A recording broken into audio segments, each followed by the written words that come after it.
Margaret noticed the Zillow listing while walking her dog. The brownstone next door, for sale. Is this your house? And then a Zillow link. Catherine was in her kitchen, a cup of coffee going cold, when the text arrived. She tapped the link. Her own brownstone filled the screen, $3.8 million. Photos of her bedroom, her living room, owner motivated, fast, close. The description raised no mention of the real homeowner. Catherine's blood chilled. Those photos were taken last Thursday while I was at my cardiologist appointment. Only one person had a key. Kevin, he must have done this. For months, Kevin had been urging her to sell the house and move to a quiet place upstate. She wouldn't confront him yet. First, she'd call the listing agent, posing as a buyer. Catherine picked up her phone, her voice steady as she dialed the number on the listing. The line clicked, and a smooth voice answered with practiced warmth. Mark's Realty. This is Brian. How can I help you? I am calling about the brownstone for sale on Garfield Place. Is it still available? Absolutely. It's a stunning property, and the seller is highly motivated. Would you like to schedule a private tour? Tomorrow at 10. My name is Mrs. Brown. Perfect, Mrs. Brown. I'll meet you there. You are going to love the original moldings. Catherine ended the call. The sound of her own house, described like a commodity, made her stomach clench. He called the seller highly motivated. Kevin must be desperate. But why? She drew a slow breath, steadying herself against the counter, and forced the fury back down. Tomorrow, she would walk through her own front door as a stranger. She'd play the part, and she'd learn everything. The next morning, Catherine walked up the stoop of her own brownstone, her coat collar turned up, a stranger to her home. Mrs. Brown, welcome. The seller is already inside, eager to show you around. The front door swung open. Kevin stood there, beaming with a confidence that didn't belong to him. Come in, come in. This home has been in my family for generations. So many memories. Catherine stepped across the threshold, her heart a rock, as her son lied with every smile. Original wainscoting, all restored by my great-grandfather. And the kitchen was just updated last year. Richard stripped that wainscoting himself the year we married. You were barely walking. He led them through the living room, past the fireplace where her wedding portrait hung. She followed without a word, Catherine's eyes fixed on the photo. She and Richard, young and unafraid of the future. The tour ended back at the door. Brian pulled out a tablet. Just a quick signature, Mrs. Brown. Catherine took the stylus and signed her full name without a moment's pause. Catherine Reeves. Brian's eyes dropped to the screen, and his entire body went rigid. Catherine Reeves, the legal owner. The woman standing in this house right now. All right, I am out. Got a lunch meeting. Call me when you have an offer, Brian. He jogged down the stoop, whistling, and Brian let out a breath he didn't know he was holding. Back at his office, Brian accessed the property's full title abstract. The screen froze his blood. Irrevocable trust. Richard Reeves, grantor. Catherine Reeves, sole trustee. Kevin Reeves removed, 2010. He grabbed his phone and dialed the number she'd left. Mrs. Reeves, I know who you are. Kevin had no right to list that house. We need to talk. No, he didn't, but I need your help to catch him. Let the sale proceed as if nothing is wrong. That afternoon, Catherine took the trust document to her attorney's office, its pages heavy with Richard's foresight. The attorney explained Kevin was removed as trustee after his divorce. He had no legal right to sell the brownstone. Catherine listened, her face a mask. Inside, a cold, precise fury took hold. Richard knew Kevin would try something. He built this firewall. He protected me. She asked if a forged deed would constitute fraud.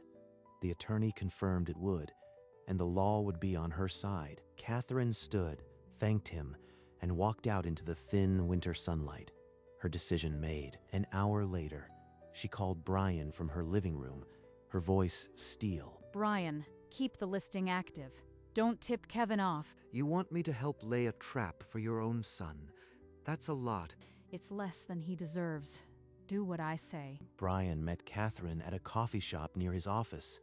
He slid a list of potential buyers across the table. Emma and Josh. Young couple. Solid pre-approval. They've been hunting for a starter home for months. Contact them for a private tour. Tell them it's a motivated seller. I'll handle the rest. Catherine returned home and studied the couple's financials on her laptop. Their backgrounds were spotless. They're the ones. Young, decent, not sharks. Richard would approve. She arranged to meet them at a cafe in the neighborhood. They arrived nervous but polite. My name is Catherine Reeves. The brownstone on Garfield is mine. My son listed it without my knowledge. We had no idea. Why are you telling us? Because I need allies. If you help me, I'll sell it to you at a fair market price. Later that night, Emma and Josh sat on their couch, scrolling through the listing photos, their hearts racing with a mix of fear and hope. Kevin arrived unannounced, finding Catherine at the dinner table. His face was drawn with practiced concern. Mom, we need to talk. This house is too much for you. I don't know, dear. Some days I feel so tired. I can't even remember where I put my keys. Exactly. I've found a place upstate. Quiet, safe, with round-the-clock care. You'd never have to worry again. Liar. You don't care about safety. You want me gone so you can steal my home and fund your girlfriend's lifestyle. She nodded slowly, letting his confidence swell. His eyes flickered with satisfaction. I am just looking out for you. I'll handle all the paperwork. He left with a pat on her hand and a smirk he couldn't quite hide. Catherine remained at the table, the mask falling away, her spine straightened, and her jaw set with a fury she'd held for weeks. Richard, give me strength. He'll sign that deed soon enough. Brian called Kevin from his office, his tone carefully neutral. Kevin, a young couple, has made an offer on the Brownstone. They're pre-approved and ready to close quickly. Take it. Doesn't matter the price. I need this closed yesterday. They're offering slightly below asking. Should I counter? No counter. Accept it. I'll sign whatever. Later, Brian walked the streets of Brooklyn, relaying the news to Catherine. Good. Let the price slide. The faster he signs, the harder he'll fall. Kevin received the deposit, 10% of the sale price, and cashed it within the hour. That afternoon, he strode into a Tesla dealership, pointed at a sleek model, and said the closing was set for the following week. Catherine circled the date in red ink, her trap ready. Kevin picked up the Tesla the next day, the new car smell mixing with his arrogance as he revved the engine. Baby, it's done. The house is practically sold. Once the closing's over, we're set for life. He posted a photo on social media, leaning against the gleaming car, caption, "New wheels, bigger things coming." Catherine saw the post from her living room, the phone cold in her hand. He spent every cent of that deposit. There's no turning back now. She closed the app and set her phone down, a grim satisfaction settling over her. She bought the whole act. The old lady has no idea. He popped a bottle of champagne, toasting to a future he'd never have. Catherine took out the trust document and read it once more, each word a nail in his coffin. The trap was set. All that remained was for Kevin to sign his own downfall. The night before the closing, Catherine stood in her bedroom, the photograph of Richard from their wedding day cradled in her hands. I hope you understand why I have to do this. He forced my hand. A flicker of hesitation crossed her face, but she crushed it with the memory of Kevin's lie about the wainscoting. He stole our home. He has to face the consequence, even if it means I lose a son. Her phone buzzed on the nightstand, and Kevin's name lit up the screen. Mom, you packed? Movers come after we sign tomorrow. Everything's ready, sweetheart. Don't worry about me. Just make sure everything goes smoothly. He gave a satisfied laugh, and the line went dead. Catherine let out a long breath. Kevin typed a message to his girlfriend. "Tomorrow, we're rich." And then he added a champagne emoji. She unfolded the trust document and read each line until the words blurred. Then she turned off the lamp. The morning of the closing arrived with a cold, gray sky. Catherine pulled into the title company parking lot, 30 minutes early, Emma and Josh stood beside their car, their faces pale with nerves. Emma, Josh, thank you for being here. Just stick to the story and let the attorney do the rest. We're ready. We want to see justice done. Brian pulled into the lot, his expression tight. He gave a brief nod. Kevin's already inside. He's been bragging about his new Tesla to the receptionist. Let him brag. It will make the fall that much harder. They entered the building together, a quiet procession of Avengers. The conference room door opened onto a long mahogany table. Kevin was leaning back in his chair, grinning like he already owned the world. The sellers. Come on in. Let's get this money, right? The attorney placed a stack of documents in front of Kevin. He grabbed the pen with the eagerness of a gambler at a rigged table. Signature after signature, he scrawled his name without reading a single line. Catherine watched from across the table, her performance flawless, the confused, grieving mother, letting her son handle things. He's signing away a house he never owned. Richard, watch this. Kevin glanced up briefly, his eyes meeting Catherine's. She gave a weak, watery smile. Don't you worry, Mom. I've got it all under control. The attorney paused, then asked Kevin to sign the final transfer as the legal owner. Kevin signed without hesitation, his pen gouging the page. The attorney gathered the papers, then pulled a separate folder from his briefcase, saying there was one more document to review. Catherine's heart hammered, but her face remained a mask of calm. The attorney slid a single document from the folder, the 2009 Irrevocable Trust. Kevin's name was crossed out, a stark red line through it. Kevin's eyes scanned the first few lines, and the color drained from his face. His mouth opened, but no sound came except a ragged breath. His hands began to tremble, the paper rattling against the polished mahogany table. But that's not right. This says the house belongs to... He looked up at Catherine. She had dropped the mask. Her eyes were like blue ice, and she did not blink. Mom, I can explain. No, you can't. The room was silent. Brian stared at his tablet. Emma's knuckles were white on Josh's hand. The attorney folded his arms. I've known since the day the listing went live. I saw every lie you told, every signature you forged. I let you dig your own grave. Kevin shot to his feet, his chair clattering backward. The trust document lay on the table like a loaded gun. He lunged for the signed papers, but the attorney snatched them away, pressing the folder against his chest. Kevin, I've been cooperating with Catherine from the start. The title search exposed everything. We were approached by Mrs. Reeves weeks ago.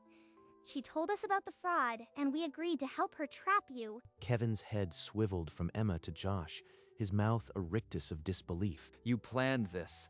You crazy old woman. You'll regret this. You planned this when you listed my home. I just gave you the stage to perform your own downfall. The attorney's voice cut through the chaos, stating the deposit was forfeited to the buyers, and he was calling the police. The deposit? You can't take that. I already spent it. Then the money is gone, and so is your freedom. The attorney dialed the precinct. Kevin slumped into his chair, the fight draining out of him. As the dial tone filled the room, within minutes, 2 officers filled the doorway, and Kevin's face went white. He lunged for the door, but the officers blocked his path, handcuffs already in their grip. One officer wrenched Kevin's arms behind his back while another read him his rights. You'll regret this, Mom. You are throwing your own son away. Catherine's jaw tightened, but she did not look away, her eyes tracking every movement. Outside, a tow truck hoisted the Tesla, the sold sign still in the windshield. Emma and Josh approached Catherine, their faces pale, but with a glint of relief, hands clasped tightly. Mrs. Reeves, the deposit, it's yours. We can't accept money that was stolen. It's yours. You earned it. Use it for your future. Through the window, she watched the squad car pull away, Kevin's face distorted against the glass, his shouts fading. She returned to the Brownstone an hour later, the silence of 44 years pressing in from every wall. She sat on the sofa, where she had once held Kevin as a baby, and the stillness felt like a verdict. You knew, didn't you, Richard? The trust. The trap. You set it all in motion before you left. Her thumb traced the glass of the photograph, and a single tear slid down her cheek, but she did not sob. I loved this house, but a house that harbored so much betrayal can't be my refuge anymore. She reached for her phone, her fingers steady, and dialed Brian's number. Brian, relist the Brownstone. My name, my price. It's time. Then she called Emma and Josh, her voice softening as she offered them a fair path to the home they deserved. By evening, she stood in the hallway with a stack of flattened boxes, her movements careful, definitive. She would leave 44 years behind, but she would do it with her head high and the deed locked tight. Brian worked quickly, and within a week the Brownstone was officially relisted under Catherine's name alone. Emma and Josh submitted a formal offer of $3.75 million, the figure she had quietly hoped they would propose. Catherine signed the acceptance without a counter, her pen stroke a quiet abdication of a 44-year reign. The closing convened on a clear Tuesday morning, the same conference room now stripped of any trace of Kevin's chaos. Catherine rose, walked around the table, and pulled Emma into a brief, fierce embrace. This house deserves a family that won't try to sell it out from under itself. Take care of it. The title officer slid a check across the table, and Catherine's hand trembled as she picked it up. We'll love every inch of this home. We promise. Outside the Brownstone, a sold sign obscured the old Zillow listing shadow, the metal fresh and bright. Catherine walked down the stoop for the last time, the check in her purse, her eyes fixed forward. 3 weeks later, she signed the deed on a smaller brownstone, its blue door, a welcome. The rooms were bright, walls blank, ready for a future only she would write. The silence in this room didn't weigh on her. It felt like permission. Her attorney had drawn up the new trust that morning, airtight and unbreakable, her signature the final lock. The closing took 20 minutes. Cash.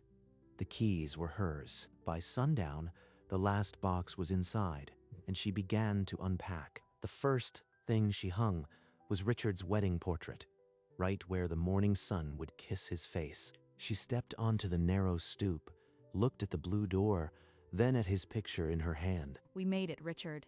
Safe and sound. She turned back inside, her smile no longer forced, and the house seemed to wrap around her like a kept promise. The trial began on a gray November morning, the courtroom air thick with resentment. I am Catherine Reeves.